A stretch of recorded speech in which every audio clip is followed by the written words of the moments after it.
CM చంద్రబాబుతో భేటీ అయ్యారు. మర్యాదపూర్వకంగా వారిద్దరి మధ్య భేటీ జరిగింది. ఈ క్రమంలో పవన్ను మరోసారి ప్రత్యేకంగా చంద్రబాబు అభినందించారు. పుష్పగుచ్చం అందించి ఆలింగనం చేసుకున్నారు. ఇక అక్కడి నుంచి బయలుదేరిన పవన్ సెక్రటేరియట్లో తనకు కేటాయించనున్న ఛాంబర్లను పరిశీలించనున్నారు.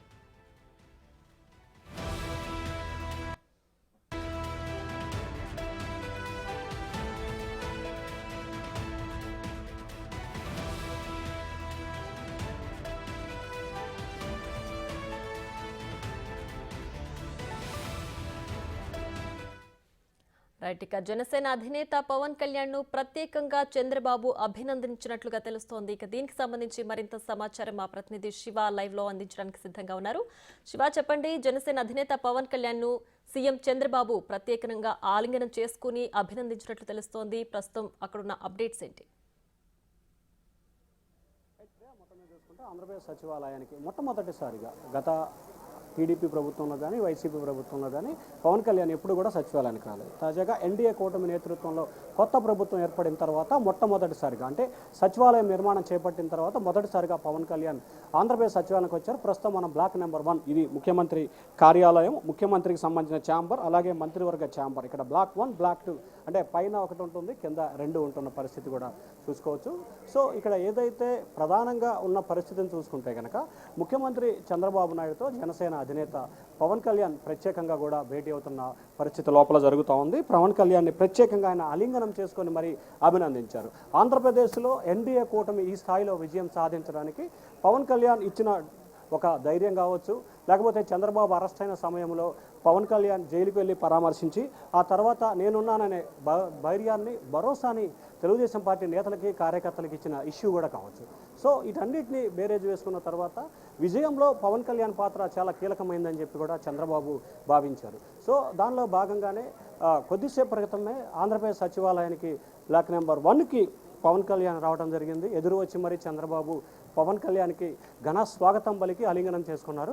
20 నిమిషాల నుంచి కూడా వారిద్దరి మధ్య భేటీ కొనసాగుతూ ఉంది. ఏదైతే ఇటీవల గెలుపొందిన తర్వాత వారి మధ్య జరుగుతున్న కనిపించింది. సో కనిపించిన తర్వాత ఇద్దరు కలిసి పలు సందర్భాల్లో కూడా భేటీ అయ్యారు. కానీ తాజాగా మరొకసారి భేటీ అయిన పరిస్థితి కూడా ప్రత్యేకంగా మనం చూసుకోవచ్చు. సో మొత్తం మీద చూసుకుంటే ఆంధ్రప్రదేశ్ లో శాసనసభ ఎన్నికలు ప్రక్రియ ముగిసిన తర్వాత మొదటిసారి కాకుండా రెండోసారి, మూడోసారి వరుసగా కూడా భేటీ అవుతున్న పరిస్థితిని కూడా మనం ప్రధానంగా చూసుకోవచ్చు. సో మొత్తం మీద చూసుకుంటే ఆంధ్రప్రదేశ్ లో పవన్ కళ్యాణ్ చంద్రబాబు భేటీకి సంబంధించి మరొకసారి కొనసాగుతుంది. ఈ గెలిచిన తర్వాత ఇది మూడోసారి భేటీగా కూడా మనం ప్రత్యేకంగా కూడా చెప్పుకోవచ్చు. సో మొత్తం మీద పవన్ కళ్యాణ్ చంద్రబాబు భేటీ కూడా కొద్దిసేపట్లోనే ముగిసే అవకాశం కూడా కనిపిస్తా ఉంది. మనం విజువల్స్ లో చూసుకోవచ్చు, పోలీసులు కొంచెం హడావుడి కూడా చేస్తా ఉన్నారు. ఎందుకంటే పవన్ కళ్యాణ్ మరికొద్ది సేపట్లోనే బయటకు వస్తున్న నేపథ్యంలోనే కొంత అప్రమత్తంగా వ్యవహరించాల్సిన పరిస్థితి కూడా పోలీస్ శాఖపై ఉంటుంది. కాబట్టి వారు కూడా కొంత అలర్ట్ అవుతున్న పరిస్థితి కనిపిస్తా ఉంది. పైగా కూడా ముఖ్యమంత్రి ఛాంబర్ ఇది. సో అలాగే ఆయన గేట్ మొదటి బ్లాక్ కావడంతో కూడా కొంత పోలీసుల ఆంక్షలు కూడా ఎక్కువగా ఉన్న పరిస్థితి. సో మొత్తం మీద చూసుకుంటే ఆంధ్రప్రదేశ్ శాసనసభ ఎన్నికలు గెలిచిన తర్వాత పవన్ కళ్యాణ్కి మాత్రం చంద్రబాబు అత్యధిక ప్రయారిటీని అయితే ఇస్తున్న పరిస్థితి కూడా మనం చూసుకోవచ్చు. సో ఈ ప్రయారిటీకి సంబంధించి కూడా కొంతమేరకు జనసేన అధినేత పవన్ కళ్యాణ్కి చాలా ఎక్కువగా ప్రయారిటీ కూడా ఇస్తున్న పరిస్థితి.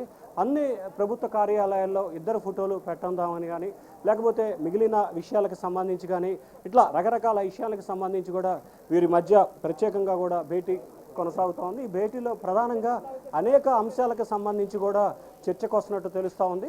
సో ఆంధ్రప్రదేశ్ క్యాబినెట్కు సంబంధించి ఇటీవల శాఖలు కేటాయించిన నేపథ్యంలో కూడా ఈ భేటీ కూడా ప్రాధాన్యత సంతరించుకున్నట్లు కూడా తెలుస్తూ ఉంది. సో ఈ ప్రాధాన్యత నేపథ్యంలోనే ఖచ్చితంగా అనేక అంశాలకు సంబంధించి రానున్న రోజుల్లో వ్యవహరించాల్సిన తీరు, ప్రభుత్వ పరిపాలన సంబంధించి, అలాగే 6 ఏదైతే చంద్రబాబు సూపర్ 6 పేరుతో హామీలు ఇచ్చారో ఆ హామీలన్నింటినీ అమలు చేయడానికి సంబంధించి కావచ్చు, అలాగే ఇటీవల ముఖ్యమంత్రిగా బాధ్యతలు స్వీకరించిన తర్వాత అది 5 సంతకాలు పెట్టిన ఇష్యూ కావచ్చు. ఇట్లా వీటన్నిటికి సంబంధించి కూడా చాలా ఎక్కువగా కూడా వీరి మధ్య కొంత భేటీ కి సంబంధించిన ప్రయారిటీ వస్తున్నట్లు కూడా తెలుస్తూ ఉంది.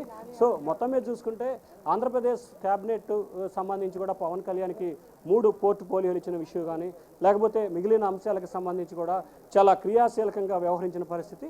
సో మొత్తం మీద చూసుకుంటే జనసేన అధినేత పవన్ కళ్యాణ్, ఉప ముఖ్యమంత్రి పవన్ కళ్యాణ్, అలాగే ఆంధ్రప్రదేశ్ చీఫ్ మినిస్టర్ చంద్రబాబు నాయుడు, అలాగే లోకేష్, తెలుగుదేశం పార్టీ జాతీయ ప్రధాన కార్యదర్శి నారా లోకేష్ కూడా ఈ భేటీలో పాల్గొన్నట్లు తెలుస్తూ ఉంది. వీరి మధ్య తాజా రాజకీయ పరిణామాలు, రానున్న రోజుల్లో వ్యవహరించాల్సిన తీరు, సో ఏ రకంగా రానున్న రోజుల్లో వ్యవహరించాలి తదితర అంశాలకు సంబంధించి కూడా ప్రత్యేకంగా కూడా ఈ భేటీలో అయితే చర్చిస్తున్నట్లు తెలుస్తూ ఉంది. అలాగే మరొక శాఖ ఆంధ్రప్రదేశ్ క్యాబినెట్కి సంబంధించి కూడా ఒక మంత్రివర్గ పోర్ట్ఫోలియో ప్రస్తుతం అయితే ఖాళీ ఉంది. అది జనసేన మాకు కావాలని చెప్పి కోరుతూ ఉంది. అలాగే బీజేపీ కూడా మాకు కావాలని చెప్పి కోరుతూ ఉన్న నేపథ్యంలో కూడా సో ఆ శాఖ ఎవరికైతే ఆ ఒక్క మంత్రివర్గ ఖాళీని ఎవరికి ఇవ్వబోతున్నారు అనే దానికి సంబంధించి కూడా కొంత వీరి మధ్య కూడా చర్చకు వచ్చే అవకాశం కనిపిస్తూ ఉంది. అలాగే తెలుగుదేశం పార్టీకి సంబంధించి చాలా హామీలు ఇవ్వటం జరిగింది గత ఎన్నికల సమయంలో. సో హామీలన్నిటికి సంబంధించి మహిళలకి ఉచిత బస్సు విషయంలో కానీ అలాగే చాలా హామీలు ఉన్నాయి. ఆ హామీలన్నిటికి సంబంధించి కూడా ఏ రకంగా ముందుకెళ్ళాలి. అలాగే తాజాగా ఈరోజే ఆంధ్రప్రదేశ్కు సంబంధించి కూటమి అధికారంలోకి వచ్చిన తర్వాత 2 ఎమ్మెల్సీ స్థానాలకు సంబంధించి నోటిఫికేషన్ వెలువడింది. వారిద్దరూ కూడా అప్పటి అధికార పక్షానికి రాజీనామా చేసి అప్పటి ప్రతిపక్షానికి ప్రతిపక్ష పార్టీలో చేరారు. ప్రస్తుత అధికార పక్షంలో కూడా వారిరువురు చేరారు. సో ఆ 2 ఎమ్మెల్సీ స్థానాలని వారిద్దరికే ఇస్తారా లేకపోతే వేరే ఇంకెవరికైనా ఇస్తారా అనే దానికి సంబంధించి కూడా వీరి మధ్య చర్చకు వచ్చే అవకాశం కూడా తెలుస్తూ ఉంది. సో దాదాపుగా ఈరోజు నోటిఫికేషన్ పడ్డ 2 ఎమ్మెల్సీ స్థానాలు కూడా ఇద్దరికి ఎవరైతే రాజీనామా చేసి వైసీపీ నుంచి టీడీపీలో చేరారో వారిద్దరికే ఆ 2 ఎమ్మెల్సీలు కూడా ఇచ్చే అవకాశం ఉన్నట్లు కూడా తెలుస్తూ ఉంది. మరి ఈ అంశానికి సంబంధించి కూడా వారి మధ్య భేటీకి వచ్చే అవకాశాలు కనిపిస్తున్నాయి. అలాగే ఎన్నికల్లో ప్రధానంగా హైయెస్ట్గా చూపించింది ఉచిత బస్సు సంబంధించి, మహిళలకి ఉచిత బస్సుకు సంబంధించి, అలాగే ఇంటికి 3 గ్యాస్ సిలిండర్లు ఫ్రీకి సంబంధించి, అలాగే తల్లికి వందనం కార్యక్రమం అంటే సూపర్ 6 కార్యక్రమం కూడా ఏదైతే చంద్రబాబు ప్రకటించిన సూపర్ 6 హామీలు అయితే టాప్ ప్రయారిటీలో ఉన్న పరిస్థితి కనిపిస్తోంది. సో ఆ హామీలని ఏ రకంగా అమలు చేయాలి. అలాగే రాష్ట్ర వ్యాప్తంగా ఉన్న మార్కెట్ చైర్మన్లు, నామినేటెడ్ పోస్టులు, చాలా పోస్టులు అంటే దాదాపుగా ఆంధ్రప్రదేశ్ వ్యాప్తంగా కూడా 5,000 పైగా కూడా నామినేటెడ్ పోస్టులు త్వరలో భర్తీ చేయాల్సిన పరిస్థితి ఉంది. సో ఈ భర్తీకి సంబంధించి కూడా వీరి మధ్య చర్చకు వచ్చే అవకాశాలు అయితే కనిపిస్తూ ఉన్నాయి. సో మొత్తం మీద చూసుకుంటే ప్రియ వీరి మధ్య దాదాపుగా 40 నిమిషాల మించి కూడా వీరి మధ్య భేటీ అయితే కొనసాగుతూ ఉంది. ఏదైతే మనం ఉన్నామో బ్లాక్ నెంబర్ 1, ఈ బ్లాక్ నెంబర్ 1లోనే కింద ముఖ్యమంత్రి కార్యాలయం ఉంటుంది. ప్రత్యేకంగా ముఖ్యమంత్రి ఒక సమావేశ మందిరం అలాగే క్యాబినెట్ హాల్ కూడా ఉంటుంది. సో వారిద్దరి మధ్య కూడా భేటీ కొనసాగుతూ ఉంది. పైగా మొదటిసారి పవన్ కళ్యాణ్ సచివాలయానికి రావటం, అలాగే బ్లాక్ నెంబర్ 1 ముఖ్యమంత్రి కార్యాలయానికి కూడా మొదటిసారి రావటం. సో చంద్రబాబు దగ్గరుండి మరి ముఖ్యమంత్రి కార్యాలయాన్ని బ్లాక్ 1 మొత్తాన్ని కూడా పవన్ కళ్యాణ్కి స్వయంగా కూడా చూపిస్తున్నట్టు తెలుస్తూ ఉంది. ఆ తర్వాత చంద్రబాబుతో భేటీ ముగిసిన తర్వాత లోకేష్, పవన్ కళ్యాణ్ ఇద్దరూ కలిసి కూడా బ్లాక్ నెంబర్ 2లో పవన్ కళ్యాణ్ రేపు ఏదైతే బాధ్యతలు స్వీకరించబోతున్నారో 211, 213, 14 వీటిల్లో పవన్ కళ్యాణ్కి ఒక ఛాంబర్ కేటాయించబోతున్నారు.